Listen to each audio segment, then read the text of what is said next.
What Korean sunscreens do I recommend? I would recommend these two. Hey guys, Dr. Will Kim, dermatology resident here. I'm so excited to do a fun makeup look before I go study with some friends. And today's makeup look is going to be centered around trying out these Fenty Match Contour Sticks for the first time today. And I'm also going to be answering two questions. The first being, how do I conceptualize bronzing versus contouring? And the second being, what are some sunscreens I recommend for people who don't like that classic sunscreen smell? So grab a coffee, grab a tea, get cozy, and come follow along. I did my skin prep this morning already, and after washing my face today, I used the Gentle Panoxyl 4% benzoyl peroxide wash in the shower. And after I thoroughly cleansed that off, I did go in with this Lift 30-second quick bubble mask. This is what I went in with first. It comes out like a bubble, very foamy texture, and then I just rub it into my skin. And it seems to give me a really nice glow whenever I use this product. And then my Vanna Cream Vitamin C second. I love this vitamin C under makeup. Has been working really well for me so far. This is what the consistency of the vitamin C looks like. It's pretty nice and hydrating and milky too. Love this. Then went in with sunscreen, the Dr. Althea Aqua Glowing Sunscreen. This is a great sunscreen. Love this one. And it works really well for my skin. It's a little bit on the thicker consistency too, so it's been working really well for me this winter. Next, e.l.f. Power Grip Matte Primer. And this one is great for a primer. Very affordable. Although it says matte, it's not too matte. I think normal skin people could definitely use this primer too. I'd be really curious if you're someone with dry skin and you've tried this primer, whether or not it worked for you or whether it was just a terrible primer for your skin type. So this is what the primer looks like. I'm just going to take a little bit, apply it to the areas where I get oily. And this is really going to help my makeup stick to my skin and also keep me a little bit more matte throughout the day. I don't know if it's just placebo, but when I use this primer, I feel like I do notice that my makeup looks better at the end of the day versus when I don't. So that's the primer, nice and tacky on my skin now. The foundation I want to go in with today is the NARS Light Reflecting Foundation. I use the shade Santa Fe. I just did one pump to the back of my hand. I am going to add some of my trusty Fluid and Moisturizer Milky Toner by Prequel, the half and half. I literally go through probably at least one of these every month. During their last holiday sale, I purchased 4 of them, and I just love this Milky Toner so much. Here we did it on the back of my hand. Mix all of this first. And then to apply this foundation, I'm gonna use the Sigma Serum S10 brush. I need to clean my brushes. My brushes are all sitting in this multiple jars now, and I need to wash them. So I'm using this skincare brush that I have.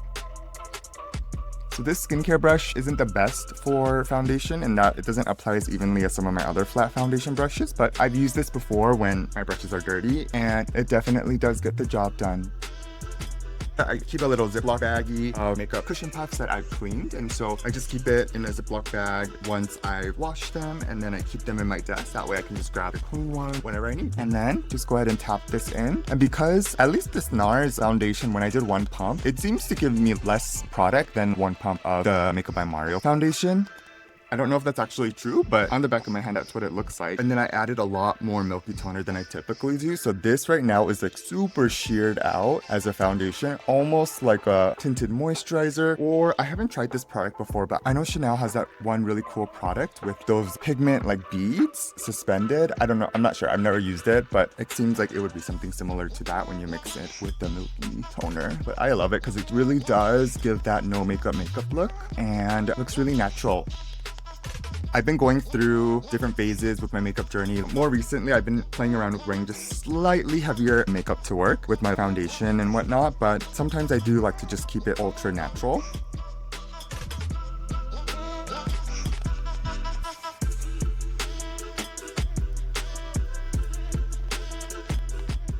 I still have barely any on the back of my hand, and so I'm just gonna put whatever's left and then just lightly go over any areas where I just want more coverage.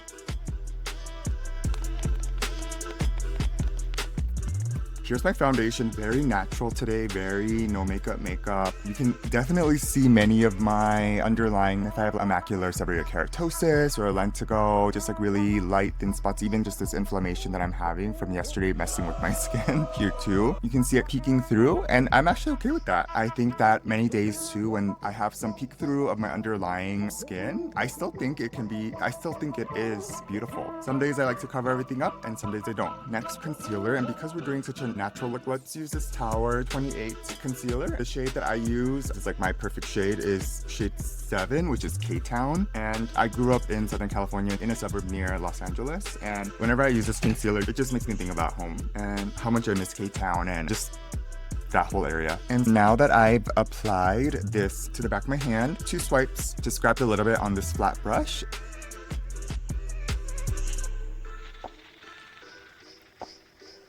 Just a Mo 09 brush, and then just lightly tap in that concealer.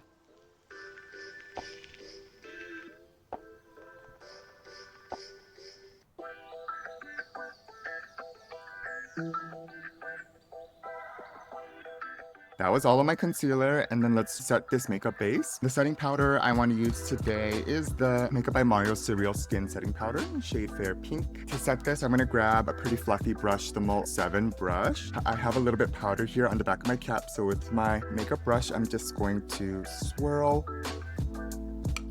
tap off the excess, grabbed a little bit too much, so on my palm, swirl, and then start tapping very lightly and gently.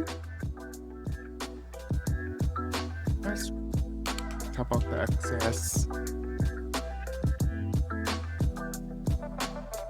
You can see I still have those little imperfections. Let's do a little bit of concealer today, because that way I can show you guys my technique. And in my last video, I showed you guys my NARS pot concealer that I use, and I use the shade medium 1, which is Custard, Mo 18 brush. I'm just gonna dip a little bit gently on any area that I want to conceal.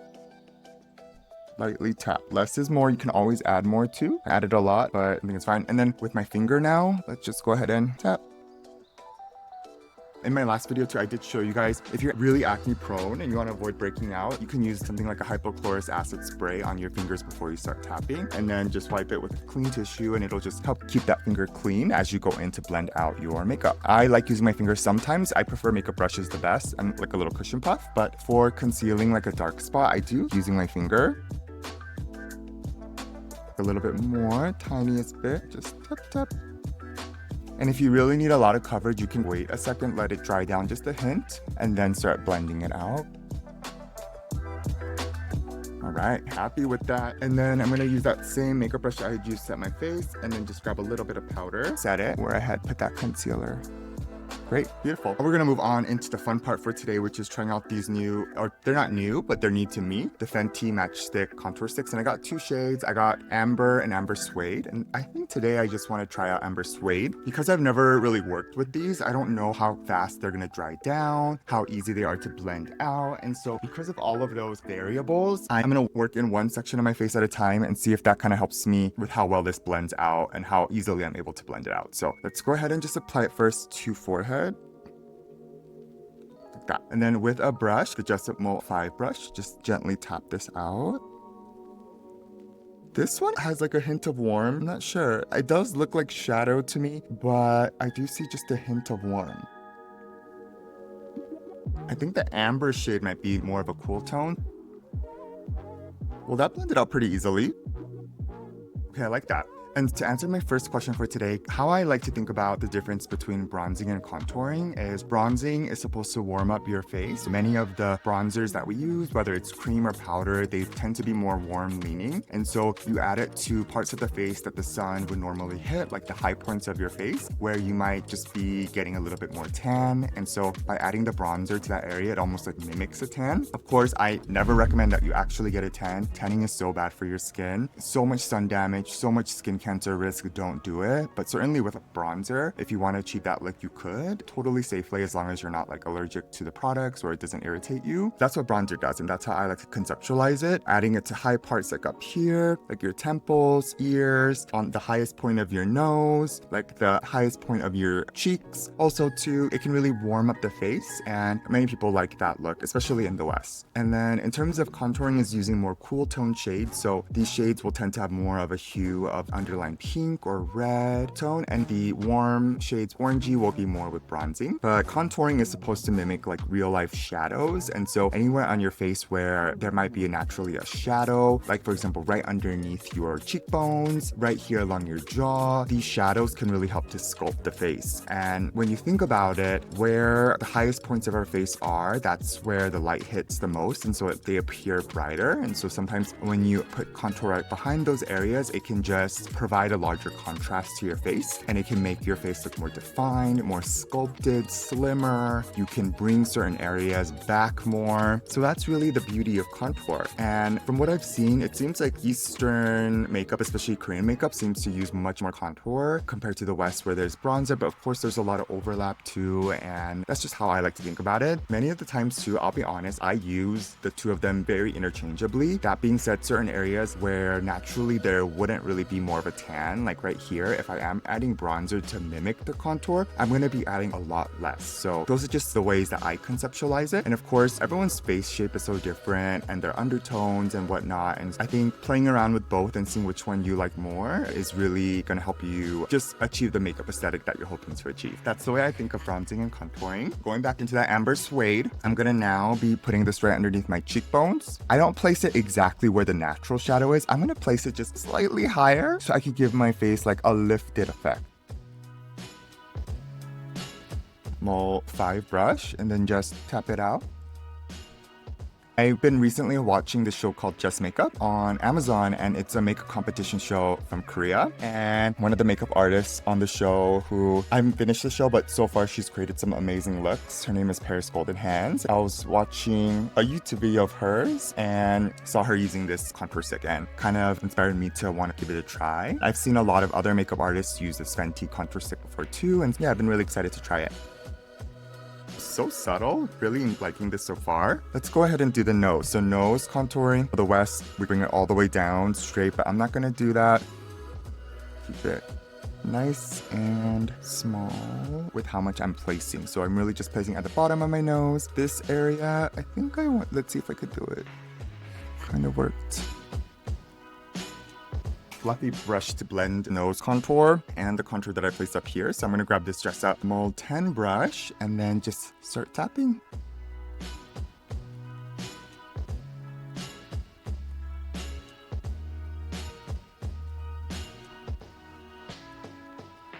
Pretty subtle. I did very little today. That's how I like to test my products, is use a little bit at first. If I love it, I'll add more next time, but I'll keep playing around with this for sure. Lastly, with the amber suede here and right here.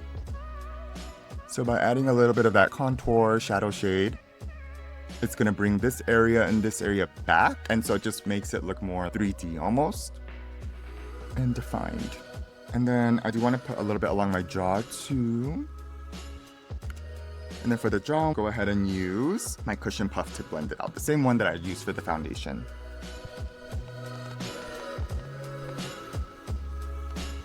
I think that's good. I think for blush, I want to use Petal by Westman Atelier. The shade, so pretty. I'm going to grab this little Dress Up Mold 04 brush, dip into that petal,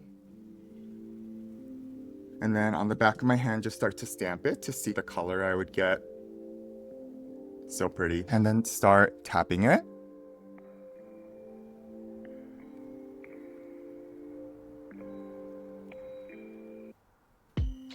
Clean cushion puff, blend out those edges. Pretty, I like it. With that blush brush, let's just go over any areas where I might want a little bit of blush. I usually like putting a little bit here. We are good with our blush. So a lot of cream products go ahead and do my brows. Instead of drawing in the actual brow, I'm just gonna brush it out. I'll use the L'Oreal Brow Lamination 24-hour brush up those brows. Let's go ahead and do our lips, and then I will use the Makeup by Mario lip liner in tan today.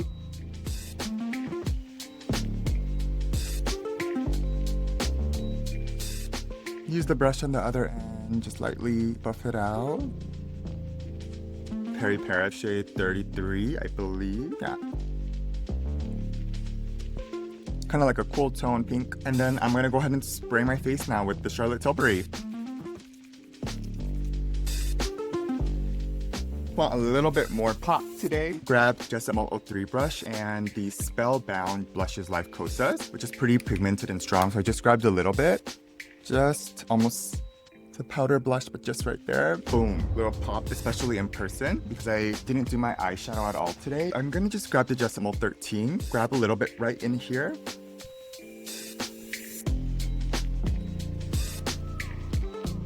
And what I did with that was just add a little bit of that same contour I used to the rest of my face, just into my eyes towards the lower part, the upper cutaneous lid. That's where I added it to. So that's what I did.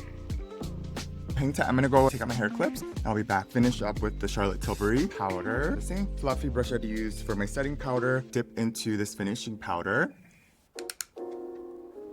This just helps to blur out my pores and also helps to reduce some of the final shine for someone like me who is very oily at baseline, and I know I'm going to produce more oils throughout the day. Adding this little bit of finishing powder just helps to reduce me turning into a grease ball. And it also just looks beautiful on the skin in my opinion. Because I did add mostly cream products today, just going to definitely put a light layer over that cream too. And so going to that question about what Korean sunscreens do I recommend, I would recommend these two. So the first is this Round Lab Birch Juice Moisturizing Sunscreen. I do recommend that you pick it up from a Korean store online versus a US retailer like Sephora or Ulta, just because the filters are different when you purchase it directly from Korea. You might get extra like customs costs, which I apologize for, but it is so worth it. This one is a beautiful sunscreen under makeup. These both are, and at least for me, I don't have the strongest sense of smell, but neither of these have a really strong smell to me. If you feel like they have a strong smell, please let me know, but to me they don't. And then the other one is the Haru Haru Black Rice sunscreen. Both of these are fragrance free as well. This is my preferred one under makeup every day, just is chef's kiss in my opinion. But this Round Lab one too is so beautiful. I love both, and I know so many people love both of these too. I've actually recommended this one more to personal people in my life before, and everyone I've recommended it to has loved it. Even one of my attendings who I gifted it to, I think she recommends this to like most of her patients now because she was so transformed by this. The sunscreen I would not recommend if you have a really strong aversion to sunscreen smells would be the bubble one. I personally love this sunscreen for what you get. It's 12% zinc oxide, fragrance free I believe, and is such a great sunscreen, a US sunscreen specifically, and it works beautifully. But oh my gosh, it does have a really strong sunscreen smell when you first put it on, like the classic kind of smell to me, but it goes, oh shoot, it went on my nose. But it does go away in my opinion, or maybe you get used to it. But if you have a strong aversion to sunscreen smells, that would be one that I don't recommend for you. These two other ones, these Korean ones, I definitely would recommend that you give it a try. I'm thinking back to a patient I had earlier this week who I saw, and she had come in for a skin cancer screening, but at the same time had some anti-aging questions, and I just got to talking with her about her tretinoin journey and whatnot, and she was asking me what can I start doing to maybe get to that next step anti-aging wise. And of course I went through my checklist of questions, and the first question I always ask anyone is, are you wearing sunscreen every day? And her answer to me was no. And I got to asking her, why doesn't she wear sunscreen? And she told me that she is not out for hours in a day, and so she just felt like she really didn't need to wear sunscreen. I asked her if she's near a window, and she said yes, and I shared with her what I've come to learn, and that even small amounts of sun exposure from the walk to your car, through the window of your car, because UVA can still penetrate window glass, all of that combined together does contribute to early photoaging and to skin cancer risks. And so I shared with her, you're working so hard. You've worked so hard the last few months to make tretinoin work for you. And as your physician, I'm so happy that you were able to get to this point. But by not wearing your sunscreen, all that hard work you're doing, it's going to waste. You're building up your collagen and elastin with tretinoin, and you are getting that beautiful photo rejuvenation. But at the same time, by not wearing sunscreen, you're undoing that hard work. And so I shared with her, you asked me, how can you reach that next step with your anti-aging journey, but also prevent skin cancers, especially because this was someone who's had a skin cancer before. And so I shared with her, wear your sunscreen. That is going to be the most important thing that you can do. And I really don't feel like I can recommend anything else to you at this time until your sunscreen game is pristine. That's what I recommended to her, and that's what I would recommend to all of you guys. I know all of you work so hard with your skincare, and I want you all to have the best skin that you can have. And so wearing sunscreen is going to be the base, the foundation, the key for you to achieve that beautiful skin complexion for years to come. Okay, you guys, so here's the final look. Thank you all so much for watching. I had so much fun today trying out the Fenty Contour Sticks for you all. And if you like this video, give it a like, subscribe, and leave a comment down below. What are some of your favorite contour products? I hope you all have a great week, and until next time, bye!